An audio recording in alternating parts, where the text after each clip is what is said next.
అందరికీ నమస్కారం. నేను మీ జగన్మోహిని. తెలుగు సౌరభాలు ఛానల్ ద్వారా సహజ పండితుడైన బమ్మెర పోతనామాచ్యనిచే రచించబడినటువంటి శ్రీమద్ ఆంధ్ర మహాభాగవతం అష్టమ స్కంధం గజేంద్ర మోక్ష కథాంశంలో 4వ విభాగానికి మీ అందరికీ స్వాగతం పలుకుతూ, దప్పిక తీర్చుకోవడం కోసం సరోవర తీరం చేరుకున్నటువంటి ఆ మద గజేంద్రుడు, దాని యొక్క భార్యలు, అవి చేసినటువంటి విన్యాసాలు మనం ఈ విభాగంలో తెలుసుకుందాం.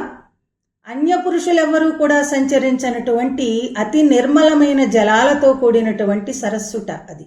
అక్కడ తిరిగేటటువంటి జాతులు కేవలము కిన్నరులు, చెంచులు, ఇలా అతి కొద్ది మంది కొండ జాతి వాళ్ళు మాత్రమే సంచరించేటటువంటి ప్రదేశం కాబట్టి అక్కడ నీళ్లు చాలా నిర్మలంగా ఉన్నాయట. పైగా చెరువు నిండా పద్మాలతో ఉన్నాయట. ఆ నీళ్లన్నీ కూడా ఆ పద్మాల మీద నుంచి వచ్చేటటువంటి సుగంధ పరిమళాలు ఈ ఏనుగుల గుంపుకి హాయిని కలిగిస్తూ ఉన్నాయట. ఇంకా ఆ సరోవరంలో అటు ఇటు హంసలు తిరుగుతూ ఉన్నాయట. ఈ హంసలు చేసేటటువంటి మధుర ధ్వనులు వాటికి వీణుల విందు చేస్తున్నాయట. ఇంకా ఆ చెరువులోంచి వచ్చేటటువంటి అలల తాలూకు తుంపురులు ఏవైతే ఉన్నాయో, నీటి చినుకులు ఆ ఒడ్డున ఒరుసుకుని పైకి ఎగిసి పడుతూ ఉంటే ఆ ఒడ్డున ఉన్నటువంటి ఏనుగుల గుంపు ఆ నీటి తుంపురులతో కొంతవరకు దాహాన్ని తీర్చుకున్నాయట. అక్కడితో ఆగకుండా హాయి గొల్పేటటువంటి ఆ ఆనందకరమైన వాతావరణంలో ఒక్కసారి చెరువులోకి దిగాలి అనిపించి ఈ ఏనుగులన్నీ కూడా చెరువులోకి దిగాయి. దిగి ఏం చేస్తున్నాయి? తొండంబుల బూరించుచు గండంబుల జల్లు కొనుచు గళగళ రవముల్ మెండుకొన వలుద కడుపులు నిండన్ వేదండ కోటి నీటింద్రావెన్. తొండ నిండా నీళ్లు తీసుకోవడం, గండంబుల జల్లు కొనుచు ఒకదానికొకటి చెక్కిళ్ల మీద చక్కగా ఇలా చిమ్ముకుంటూ, అంటే నీటిలో ఆటలాడుకుంటున్నాయన్నమాట. వలుద కడుపులు నిండన్, పెద్ద కడుపులు, నిండా అంటే వాటి కడుపు నిండా అవి నీళ్లు తాగాయి. అక్కడితో ఊరుకోకుండా ఇభలోకేంద్రుడు హస్తరంధ్రముల నీరెక్కించి పూరించి చండభమార్గంబునకెత్తి నిక్కి వడి నుడ్డాడించి పింజింప నారభటుల్ నీరములోన బెల్లెగసి నక్రగ్రాహ పాఠీనముల్ నభమందాడెడు మీన కర్కటములన్ బట్టెన్ సురల్మ్రాన్ పడన్ అంటారు పోతన గారు. అతిశయోక్తి అలంకారం వాడబడింది ఈ పద్యంలో.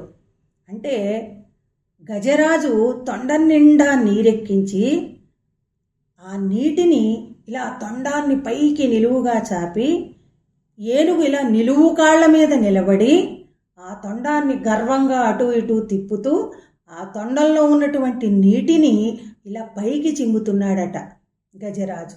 అలా పైకి చిమ్ముతూ ఉన్నప్పుడు అంతకుముందే నీటి ద్వారా తొండంలోకి వెళ్ళిపోయినటువంటి చేపలు, పీతలు, నక్రములు అంటే మొసళ్ళు, ఇవన్నీ కూడా ఆ నీటితో పాటు బయటకు వచ్చి ఆకాశ మార్గంలోకి ఎగిసి కింద పడుతూ ఉన్నాయట. ఇది చూసిన దేవతలు అనుకున్నారట, 12 రాసుల్లో ఉన్నటువంటి మేన కర్కాట రాసులు కిందకెళ్ళిపోతున్నాయేమిటి అనుకున్నారట. అంటే కింద నుంచి ఎగిసి పడేటటువంటి ఆ తొండంలో నీటిలో ఉన్నటువంటి ఈ చేపలు, పీతలు ఇవన్నీ కూడా అంత ఎత్తుగా ఎగిసి పడేలాగా ఆ గజరాజు నీటిని విరజిమ్ముతున్నాడు. ఇలా ఆనందంగా తన భార్యలతోటి ఆ గజరాజు ఎంజాయ్ చేస్తున్నాడనమాట ఆ సరస్సులో. ఆ తర్వాత ఏం జరిగిందో మరో విభాగంలో తెలుసుకుందాం. ఈ వీడియో కనుక మీకు నచ్చినట్టయితే లైక్ చేయండి, షేర్ చేయండి, సబ్స్క్రైబ్ చేయండి. ఈ విభాగంలో చెప్పిన ఈ 2 పద్యాలు కూడా చిన్నారులు చక్కగా నేర్చుకుంటారని ఆశిస్తూ ఆ పద్యాలని మరొక్కసారి నేను చెప్తున్నాను. తొండంబుల బూరించుచు గండంబుల జల్లు కొనుచు గళగళ రవముల్ మెండుకొన వలుద కడుపుల్ నిండన్ వేదండ కోటి నీటిని త్రావెన్. ఇభలోకేంద్రుడు హస్తరంధ్రముల నీరెక్కించి బూరించి చండభమార్గంబునకెత్తి నిక్కి వడి నుడ్డాడించి పింజింప నారభటుల్ నీరములోన బెల్లెగసె నక్రగ్రాహ పాఠీనముల్ నభమందాడెడు మీన కర్కటములన్ బట్టెన్ సురల్మ్రాన్ పడన్. ధన్యవాదాలు.